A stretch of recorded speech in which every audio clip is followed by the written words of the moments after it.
My sister stood up at family dinner and said, "I'm pregnant. With her husband's baby." I froze. My parents stared in shock. I smiled and said, "I'm so happy for you both." 9 months later, the DNA test revealed something that broke our entire family apart. The chocolate cake was still warm on my fork when my sister pushed back her chair. The scraping sound against the hardwood floor made everyone look up from their dessert plates. She stood there for a moment, her cardigan slightly wrinkled, hands trembling just enough that I noticed.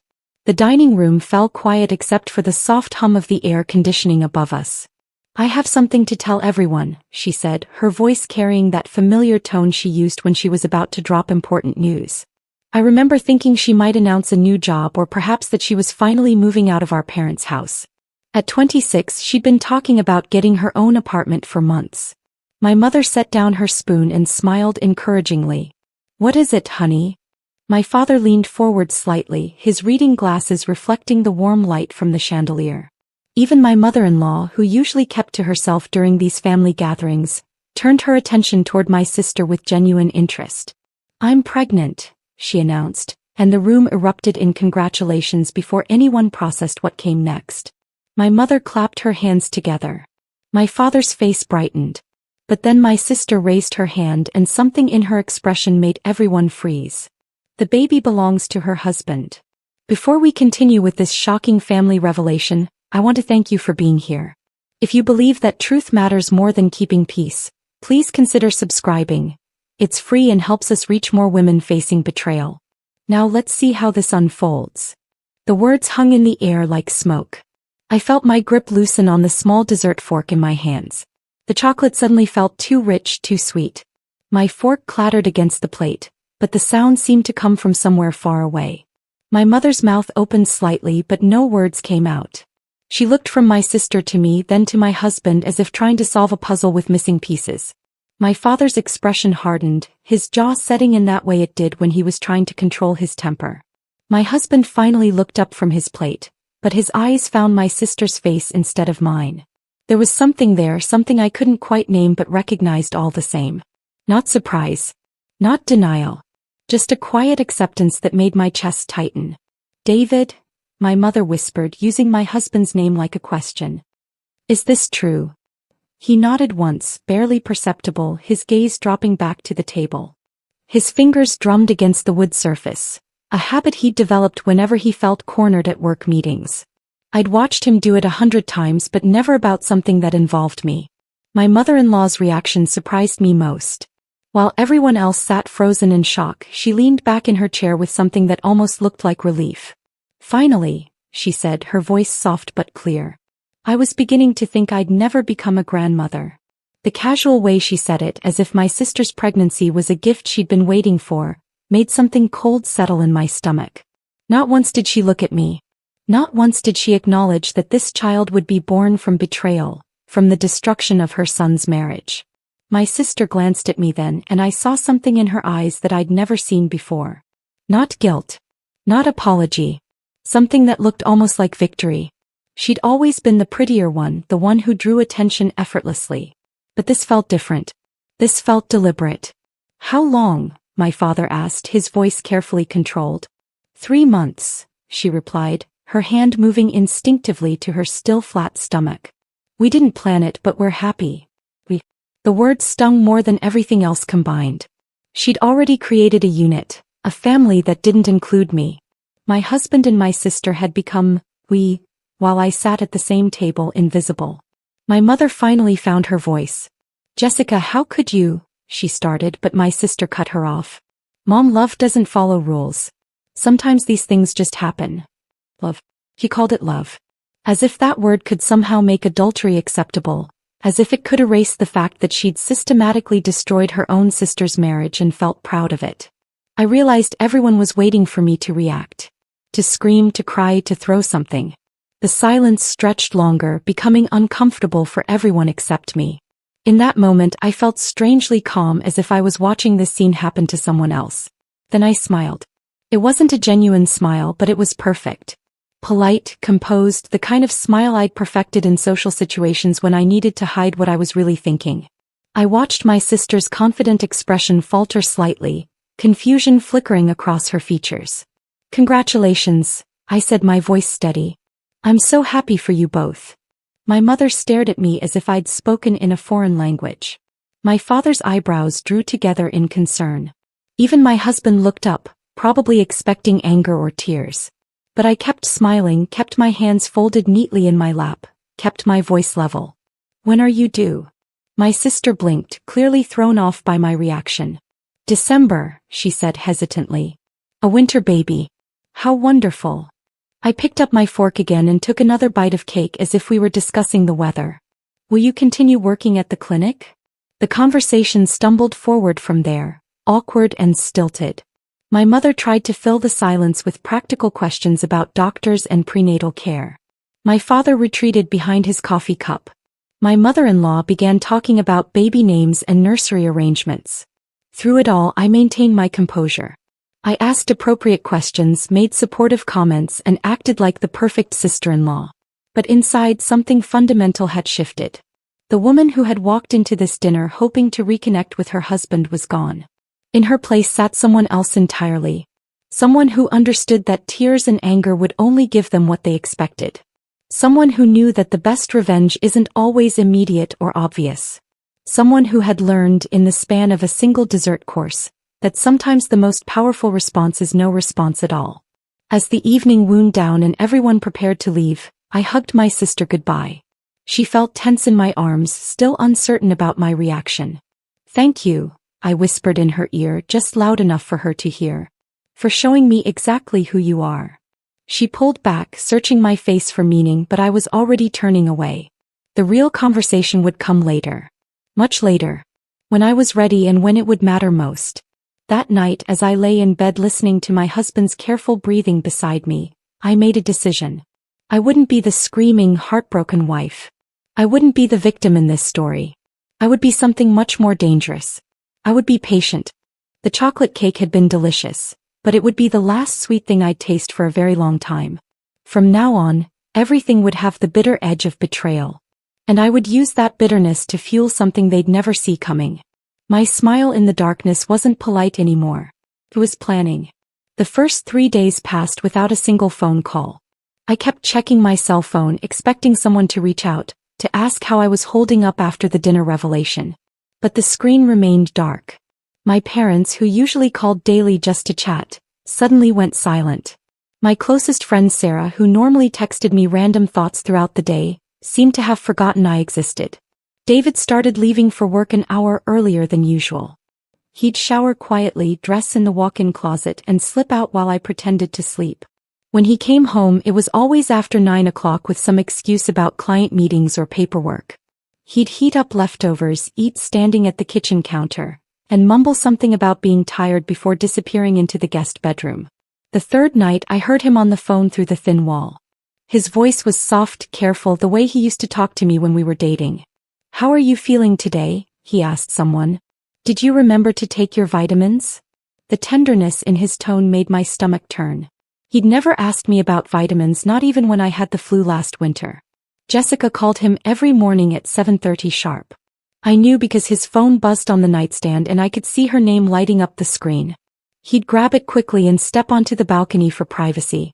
Through the glass doors, I watched him pace back and forth, occasionally laughing at something she said. Once I saw him touch his chest where his heart was, the gesture so intimate it felt like watching something I shouldn't see. My mother-in-law arrived on Thursday with shopping bags from Target. She didn't knock, just used her spare key and called out cheerfully as she entered.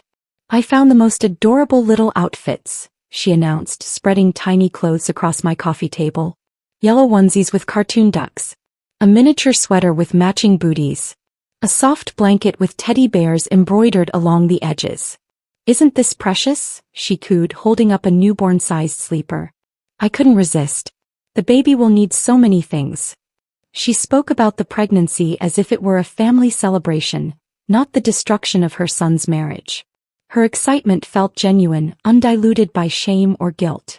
In her mind, Jessica was giving her what I had failed to provide. A grandchild.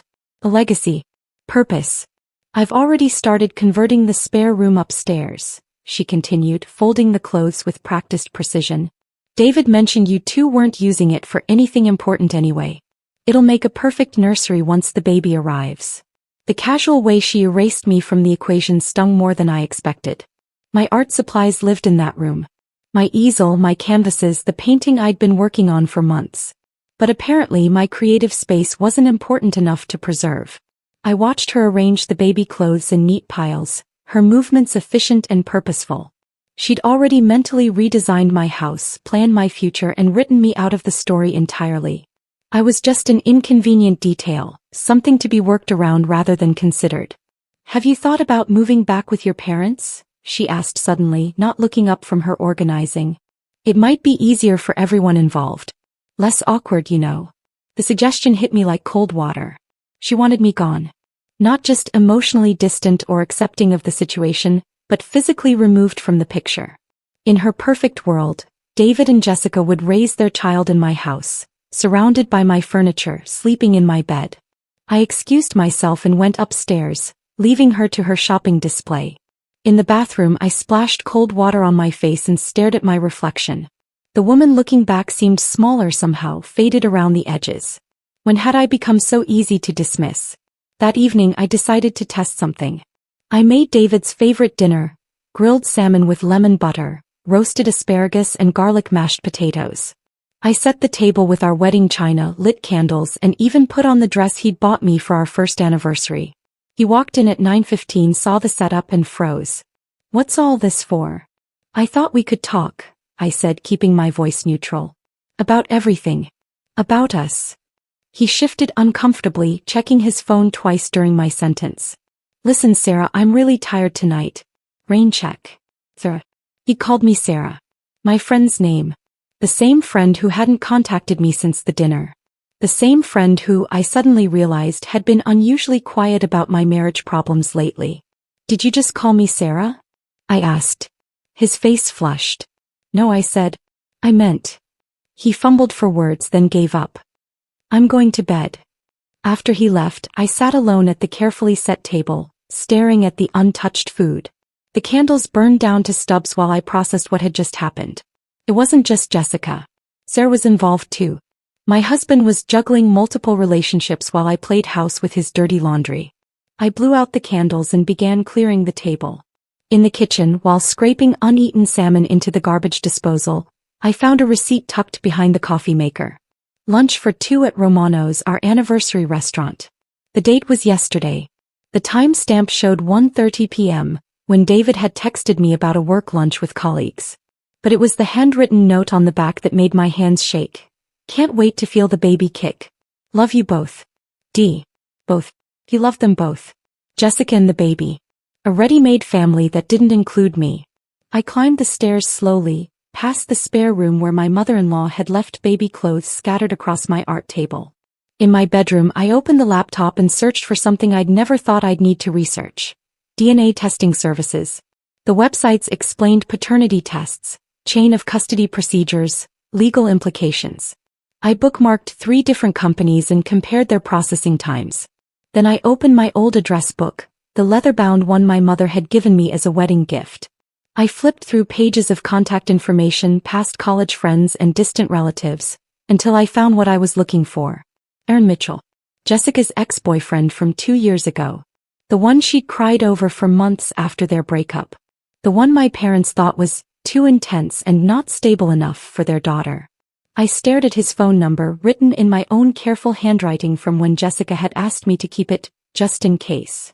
She'd made me promise never to delete it, claiming she might need it someday for closure. Well, closure was exactly what I planned to give her. I dialed Aaron's number the next morning while David was in the shower. My fingers trembled as I pressed each digit, muscle memory guiding me through numbers I'd looked at but never called. The phone rang 3 times before his familiar voice answered. "Hello. Aaron, it's Sarah. Jessica's sister." I kept my voice steady, professional. "I know this is unexpected, but I need to ask you something important." There was a long pause. In the background, I could hear traffic and what sounded like construction equipment. "Sarah?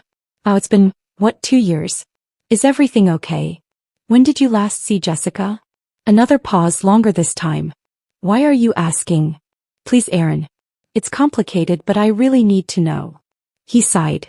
We ran into each other about 4 months ago at that coffee shop on 5th Street. He seemed different. Happier, I guess. We talked for maybe 20 minutes. Why? 4 months ago. Right around the time Jessica claimed the affair with David had started. But if she was 3 months pregnant now, the timing didn't add up. I thanked Aaron and hung up, my mind racing with possibilities I didn't want to consider. I spent the rest of the week becoming a detective in my own life. While David was at work, I went through our shared calendar, cross-referencing his business trips with Jessica's social media posts. David had been in Chicago for a 3-day conference in early February. During those exact dates, Jessica had posted photos from a beach vacation in Florida with friends. Yet she told everyone at dinner that those February days were when their relationship had deepened. Her Instagram told a different story than her pregnancy announcement. I scrolled back through months of posts, screenshotting timestamps and locations. There were pictures of her at wine tastings in January, holding full glasses with captions about treating myself. Photos from a ski trip in December where she was clearly drinking beer with friends. If she was 3 months pregnant now, she would have been drinking alcohol throughout her first trimester. But it was the photo from Valentine's Day that stopped me cold. Jessica at a romantic restaurant, holding hands across the table with someone whose face was partially obscured by candlelight. The man had Aaron's distinctive silver watch, the one with the scratched bezel that he'd worn every day when they were dating. I zoomed in on the image until the pixels blurred, but I was certain. That weekend I suggested David and I visit Jessica to check on her and start being more supportive. He seemed surprised by my sudden interest but agreed. I packed a gift bag with herbal teas and a beautiful ceramic mug set I'd bought specifically for this purpose. Jessica's apartment was different. Tidier. She'd always been messy, leaving dishes in the sink and clothes draped over furniture. But now everything was organized, almost clinical. Pregnancy magazines were stacked neatly on the coffee table next to prenatal vitamin bottles that looked untouched. You look wonderful, I told her, studying her face carefully. She did look different, but not in the way pregnant women usually did. She seemed nervous, jumpy. Her eyes darted between David and me like she was calculating something. Thank you for the tea set, she said, unwrapping my gift. It's beautiful. I thought you might enjoy having something special for your morning routine, I replied, watching as she examined each piece. Would you like me to make you some tea now? You should stay hydrated. She agreed, and I busied myself in her kitchen, deliberately taking my time. When I returned with the steaming mug, we chatted about doctor appointments and baby preparations. Jessica held the cup carefully, sipping the chamomile tea I'd brewed strong enough to mask any lingering taste. Have you thought about telling Aaron? I asked casually, noting how her hand froze halfway to her lips. Why would I tell Aaron anything? She replied, but her voice had an edge to it. Oh, I just thought, you two were so close once. Doesn't he deserve to know you're happy? David looked confused by the direction of our conversation, but Jessica's face had gone pale. She set down the mug with shaking hands and excused herself to the bathroom. While she was gone, I quickly wrapped the used mug in a napkin and slipped it into my purse. Later that week, I visited David's dentist office during lunch, claiming I needed to pick up his insurance forms. The receptionist, who knew me from previous visits, chatted pleasantly while I waited. When she stepped away to make copies, I quietly took David's spare toothbrush from the drawer where he kept his travel dental supplies. The DNA testing kit arrived in unmarked packaging. I followed the instructions precisely, swabbing the inside of the mug Jessica had used and carefully preserving saliva from David's toothbrush. I labeled everything according to the lab's specifications and drove to the post office myself, not trusting the mailbox pickup. The waiting was torture. 2 weeks felt like 2 months. I went about my normal routine, but everything felt surreal, like I was acting in a play where I'd forgotten my lines. David continued his pattern of early departures and late returns. My mother-in-law brought more baby items. Jessica posted ultrasound photos on social media that I studied like puzzle pieces. The envelope arrived on a Tuesday afternoon. Plain white, no return address except for the lab's P.O. box. My hands shook so violently I could barely tear it open. Inside was a single sheet of paper with official letterhead and clinical language that reduced my entire world to percentages and probabilities. Based on genetic analysis, David Mitchell is excluded as the biological father of the tested sample. Probability of paternity, 0%. I read the line 3 times before the word sank in. David wasn't the father. The baby Jessica was carrying belonged to someone else. All of this, the family dinner announcement, the guilt, the destruction of my marriage, was built on a lie. But I didn't scream. I didn't call anyone. I didn't confront Jessica or David or demand explanations. Instead, I folded the paper carefully and placed it in my desk drawer. Then I made a grocery list and planned the most important dinner party of my life. The invitations were simple, elegant. Join us for a celebration dinner to welcome our family's newest addition. I hand-delivered them to my parents, mailed one to my mother-in-law, and personally drove to Aaron's current address to slip one under his door. At the bottom of each invitation I added a handwritten note. Your presence would mean the world to us during this special time. Aaron's invitation included one additional line. There's something important you need to know. The stage was set. The truth was ready to make its debut. And for the first time in weeks I felt genuinely excited about something.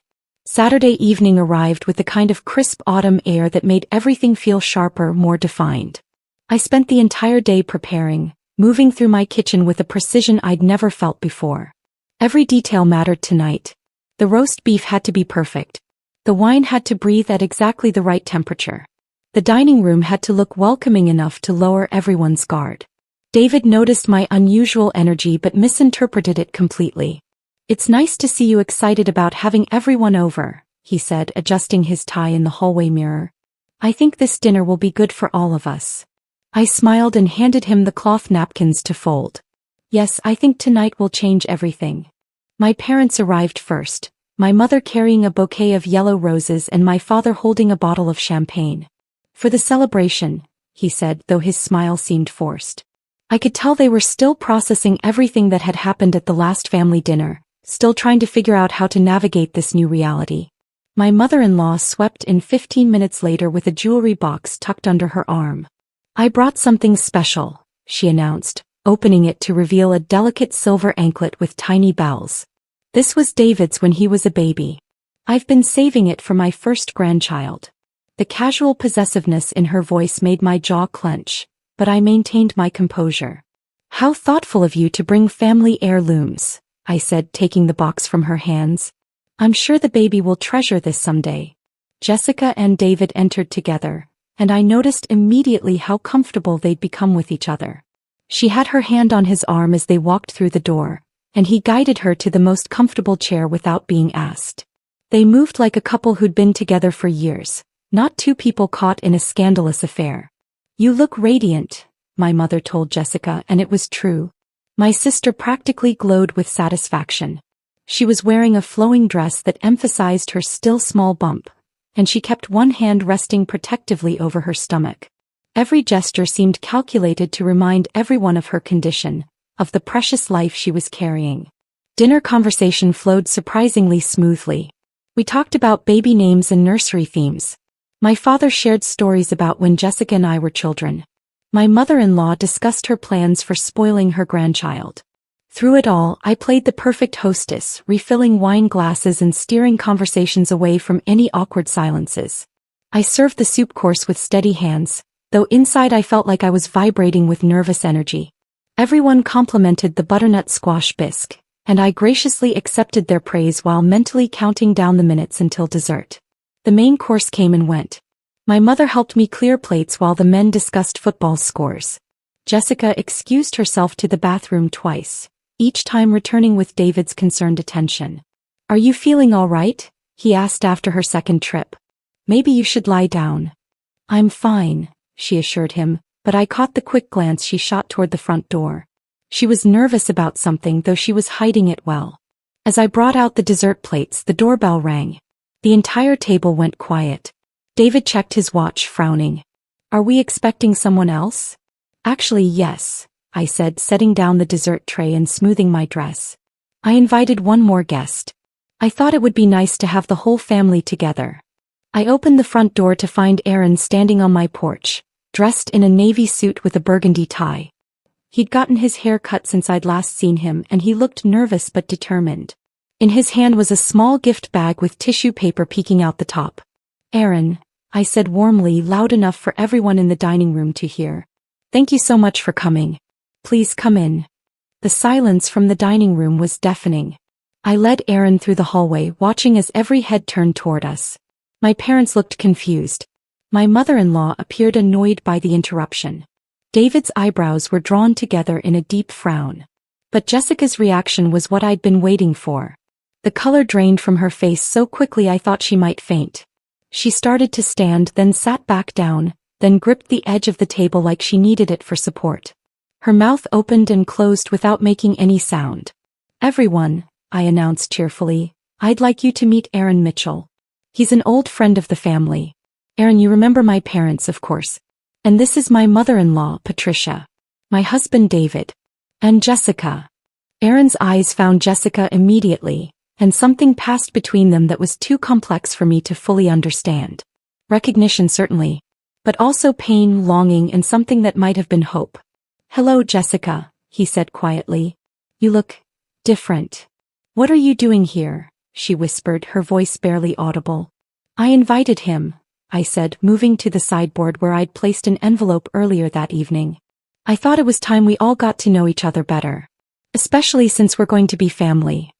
David was staring at Aaron with growing suspicion. I'm sorry, but who exactly are you? I'm Jessica's ex-boyfriend, Aaron replied, his voice growing stronger. We dated for almost 2 years. Until she broke up with me 6 months ago. The math hung in the air like smoke. 6 months ago. Not 2 years. Jessica's carefully constructed timeline was beginning to unravel in real time. Actually, I said, reaching for the envelope, I think there's something everyone should know before we have dessert. Something that changes everything. My hands were remarkably steady as I opened the envelope and pulled out the lab results. Jessica made a small sound, almost like a whimper. David looked back and forth between Aaron and Jessica, pieces of a puzzle finally clicking into place in his mind. I had some tests done, I announced to the room. Just to be absolutely certain about the baby's paternity. You know, for medical history purposes. Family genetics are so important. I unfolded the paper and read aloud, my voice clear and strong. Based on genetic analysis, David Mitchell is excluded as the biological father. Probability of paternity, 0%. The silence that followed was so complete I could hear the grandfather clock ticking in the next room. My mother's fork clattered onto her plate. My father removed his glasses and cleaned them unnecessarily. My mother-in-law's mouth hung open in shock. Aaron stepped forward, his face a mixture of confusion and dawning realization. Jessica? Is there something you need to tell me? But Jessica just sat frozen, staring at the paper in my hands like it was a weapon pointed directly at her heart. The real question, I said, folding the results and placing them back in the envelope, is why my sister felt the need to destroy my marriage for a baby that was never my husband's to begin with. The explosion that followed my revelation shattered more than just the evening. Jessica finally found her voice, but it came out as desperate denials mixed with accusations. You planned this, she screamed at me, pointing a shaking finger across the table. You orchestrated this whole thing just to humiliate me. Aaron stood frozen near the doorway, still holding his gift bag, trying to process what he'd walked into. Jessica, is the baby mine? He asked, his voice barely above a whisper. She turned on him with fury I'd never seen before.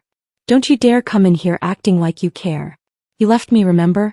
You said I was too much drama for your precious career.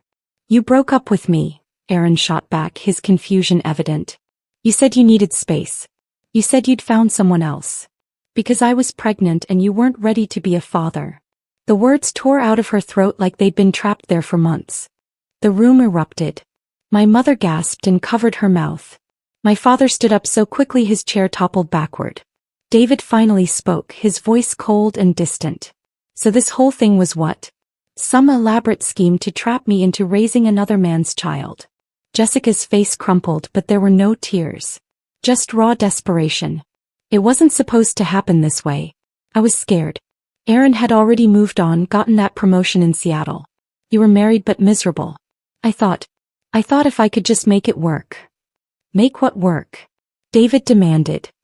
Destroying my marriage? Lying to our entire family? My mother-in-law rose from her chair like a queen dethroned. The silver anklet she'd brought sat abandoned on the table, its tiny bells silent. I have grandchildren to spoil, she announced icily, but they won't be coming from this family. She gathered her purse and coat with precise movements, each gesture radiating wounded pride. David, when you decide to start acting like the man I raised, you know where to find me. She left without looking back, and somehow her departure felt more final than any screaming match could have. My father was the next to speak, his voice heavy with disappointment. Jessica, how could you do this to your sister? To our family? Don't lecture me about family loyalty, Jessica snapped, her desperation morphing into defensive anger. Where was everyone when I needed support? When I was scared and alone? You were never alone, my mother said quietly, tears streaming down her face. We would have helped you. We would have supported you and the baby. We would have worked something out with Aaron. But this, lying, manipulating, destroying your sister's marriage. This isn't who we raised you to be. Aaron set his gift bag on the side table and walked closer to Jessica. I would have come back, he said simply. If you told me about the baby, I would have figured out a way to make it work. I loved you. Loved, Jessica repeated bitterly. Past tense. Yes, Aaron confirmed without hesitation. Past tense. Because the woman I loved wouldn't have done this. The fight went out of Jessica all at once. She slumped in her chair, one hand still resting on her stomach, looking smaller and more lost than I'd ever seen her. For a moment I almost felt sorry for her. Almost. David turned to me and I saw something I hadn't expected in his eyes. Not guilt or shame but relief. Thank you, he said quietly. For finding out the truth. For ending this before it went any further. Don't thank me, I replied, my voice steady. Thank yourself. You made your choices long before tonight. He nodded slowly, understanding passing between us. I'll pack some things and stay at a hotel. We should probably talk about the practical stuff. Lawyers and all that. There's nothing to discuss, I said, surprising myself with how calm I sounded. I'll file the papers this week. You can have your lawyer contact mine. Sarah, I know I messed up, but maybe we could try counseling. Even if the baby had been yours, I interrupted, I'd still be done. This isn't about Jessica or the pregnancy. It's about who you chose to be when you thought no one was watching. That silenced him completely. My parents gathered their things quietly, my mother pausing to kiss my forehead. We're proud of you, she whispered, for handling this with such grace. My father squeezed my shoulder. You'll stay strong. You always have. After they left, it was just Jessica, Aaron, David, and me in my dining room, surrounded by the remnants of what was supposed to be a celebration dinner. The silence stretched until Aaron finally spoke. I need to know about the baby's health, he said to Jessica. Medical history, prenatal care, everything. This changes things for me too. Jessica nodded mutely, finally understanding that her elaborate deception had gained her nothing and cost her everything. David disappeared upstairs and returned with a hastily packed suitcase. He paused at the front door, looking back at me one more time. I'm sorry, he said. For all of it. I know you are, I replied. But sorry doesn't fix anything. It just makes you feel better about walking away. After he left, Aaron helped Jessica to her car. I watched from the window as they stood talking in my driveway for nearly 20 minutes. Their body language told the whole story, his careful distance, her pleading gestures, his final shake of the head before walking to his own car. I spent the rest of the evening cleaning up alone, washing dishes and folding napkins and putting away the good china. The house felt different already, lighter somehow, despite everything that had happened. For the first time in months, I wasn't waiting for the other shoe to drop. The truth was out, the lies were exposed, and whatever came next would be built on solid ground. The quiet that settled over my house that night wasn't the suffocating silence of secrets. It was the peaceful quiet of truth finally spoken, of masks finally removed, of a woman finally free to breathe in her own home. I poured myself a glass of wine and sat in my favorite chair, looking around at the space that was wholly mine again. Tomorrow would bring lawyers and paperwork and difficult conversations. But tonight, for the first time in longer than I could remember, I felt like myself again. The first morning I woke up alone in my house felt like emerging from underwater. No rushing footsteps in the hallway, no shower running while I made coffee, no careful tiptoeing around someone else's mood. Just silence and possibility stretching ahead of me like an empty canvas. I made breakfast for one, scrambled eggs with fresh herbs from the garden I'd neglected for months. As I ate at the kitchen counter, still in my pajamas at 9 in the morning, I realized I couldn't remember the last time I'd done something this simple without checking the time or worrying about someone else's schedule. The divorce papers were surprisingly straightforward. David's lawyer was efficient and businesslike, clearly wanting to wrap things up quickly. There were no fights over property or assets, no bitter negotiations. David kept his car and his retirement account. I kept the house and everything in it. We split our shared savings down the middle and went our separate ways. 3 weeks after the dinner party, I found myself sitting in my art room, the space my mother-in-law had wanted to convert into a nursery. I'd reclaimed it completely, setting up my easel by the window where the morning light was best. My fingers felt clumsy at first, rusty from months of neglect, but muscle memory kicked in as I mixed colors on my palette. I wasn't painting anything specific, just letting the brush move across the canvas in whatever direction felt right. Blue gave way to green, then to purple, then to yellow.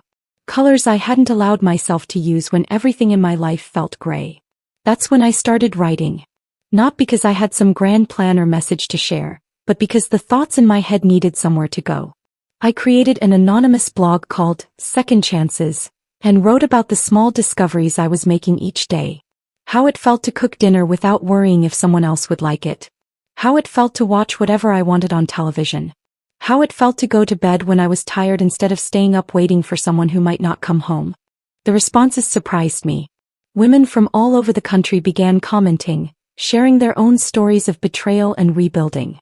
Some were going through divorces. Others had survived affairs. A few were dealing with family betrayals that made my situation look simple by comparison. "You're so brave," one woman wrote. "I wish I had your strength." But I didn't feel brave. I felt like I was stumbling through each day, figuring it out as I went along. Strength seemed too big a word for what I was doing. I was just refusing to give up. My father called on a Tuesday evening, something he'd never done before. David had always been the one to maintain contact with my family. "I owe you an apology," he said without preamble. "I should have seen what was happening. I should have protected you better. Dad, you couldn't have known. I could have asked more questions. I could have paid closer attention to how you looked during those family dinners. You were disappearing right in front of us, and we were all too focused on your sister's drama to notice." His honesty caught me off guard. We talked for an hour, really talked in a way we hadn't since I was a teenager. He told me about his own parents' troubled marriage, about lessons he'd learned too late to help his daughters navigate their relationships. My mother visited the following weekend, bringing homemade soup and staying to help me reorganize the guest room. As we folded linens together, she cried quietly. "I failed you," she said. "I was so worried about keeping the peace that I forgot to protect my own daughter." "You didn't fail me, Mom. You couldn't have prevented Jessica's choices. But I could have made different choices myself. I could have called you more. I could have insisted on spending time with you separately, not just at family gatherings where everyone was performing for each other." These conversations with my parents felt like finding pieces of myself I'd forgotten existed. The daughter who'd been confident and funny before she'd learned to shrink herself to fit into someone else's life. Jessica's baby was born in December, right on schedule. Aaron was there for the delivery, I heard through my mother, but he didn't stay.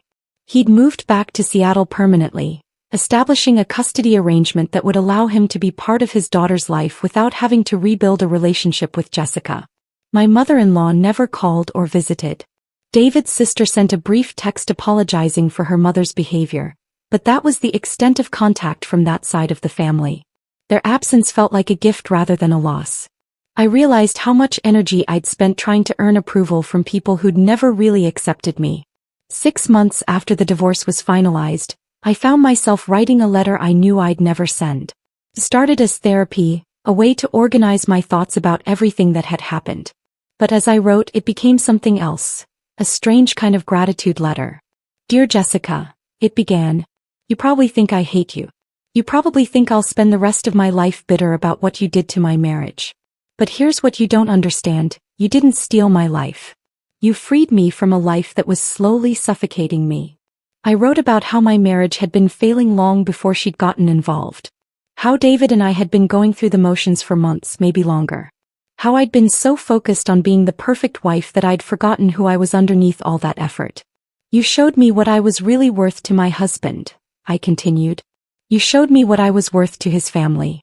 You showed me that the life I was fighting so hard to preserve wasn't actually worth preserving.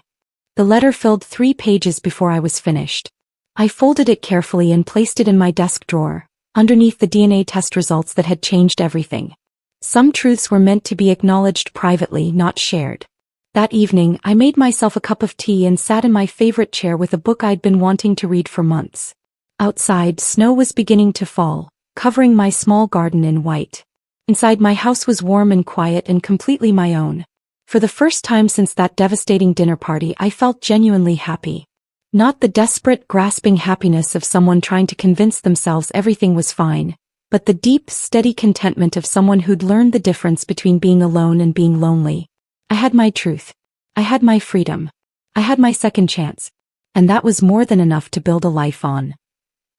If this story of hidden truth and quiet strength had you on the edge of your seat, hit that like button right now.